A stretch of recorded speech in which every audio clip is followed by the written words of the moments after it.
Nosson brings down an amazing teaching. He says that a major key to opening gateways for salvation is by simply thanking Hashem. To give thanks to Hashem. And this is especially true when a person is going through such difficulties. It's a reminder for him to stop, because you see, anyways, you're not getting anywhere with your crying and begging and feeling abandoned and phobia and fear attitude in turning to Hashem. Anyways, it's not working out. So it's an indicator. Stop, and just thank Hashem. Give thanks for all the goodness, even if it seems so insignificant. Even in relationship to what you're going through, you feel that thanking Hashem right now is not going to come wholeheartedly. Rav Nosson explains, nevertheless, give thanks to Hashem. Because by giving thanks to Hashem, when things are difficult, this opens the avenue for blessings to come.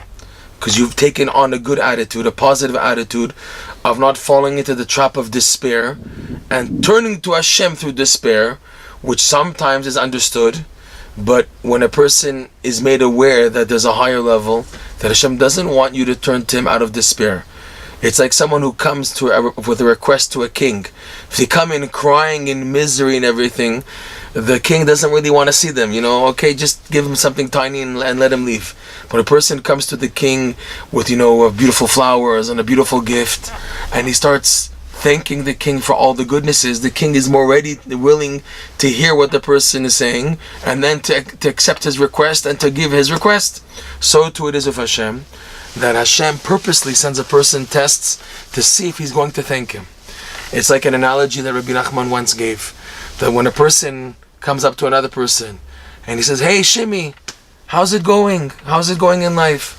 And Shimi says, "It's terrible, life stinks, everything is not working out, I lost my job, and now my children are giving me a hard time, and my wife also, and my health issues, and I don't have money to pay the bills, and I feel so out of it, I can't even get up in the morning already, it's over a month, I can't wake up on time, I'm missing my davening of the minyan, my learning is upside down, my head is not there, I'm just all full of worries."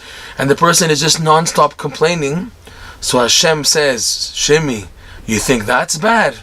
I'll show you what's really bad." And God forbid, Hashem makes it worse for that person. But on the other hand, if someone comes up to Shimi, this other guy, and he says, "Hey Shimi, how's it going?" And he says, "Baruch Hashem, Hashem is kind, Hashem is good, Hashem is doing wonders, Hashem is guiding my life." And the Shimi is really going through a hard time, like he could have expressed, but instead he says, "Baruch Hashem," and he talks positive. So Hashem says, "Baruch Hashem, thank God. Shimi, I know what you're going through. I know that it's not really thank God. I know it hurts you what you're going through. I want to make it now that you will really, fully, wholeheartedly say thank you, and Baruch Hashem, everything is great." And then Hashem makes it even better for the person.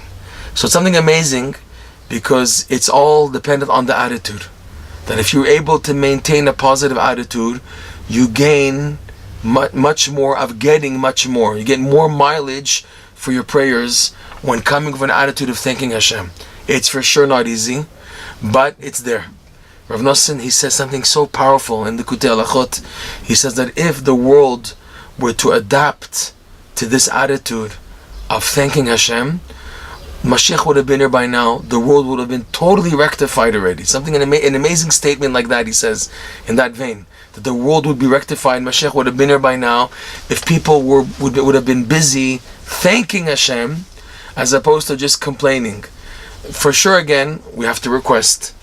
But when you're requesting through thanking Hashem and recognizing that Hashem is so good and He's been there for you, every time you turn to Him, He helped. Don't deny it. You recognize that Hashem was there for you, and you recognize it, and you thank Hashem, even though you're overwhelmed by the present distress, the present difficulty, you don't know what to do. Nonetheless, you thank Hashem. This is something very powerful, something good to remember, and specifically it comes out when a person is being hit from every corner. This goes wrong, that goes wrong, and it's so obvious that in heaven they're making everything go wrong. It's an indicator from Hashem to just sing and say thank you, Hashem, right? To say thank you for all the good, to take a break, because they're trying to tell you from heaven to take it easy and to thank Hashem. It's an amazing gift. It's an amazing weapon. By thanking Hashem, it gives you blessings for other things. Again, there's a time for this, a time for that, there's a time for different attitudes, but this attitude of thanksgiving is something very powerful and always helpful. And fortunate is the person, Ashrei Adam, that remembers to use this attitude at all times, B'ezrat Hashem.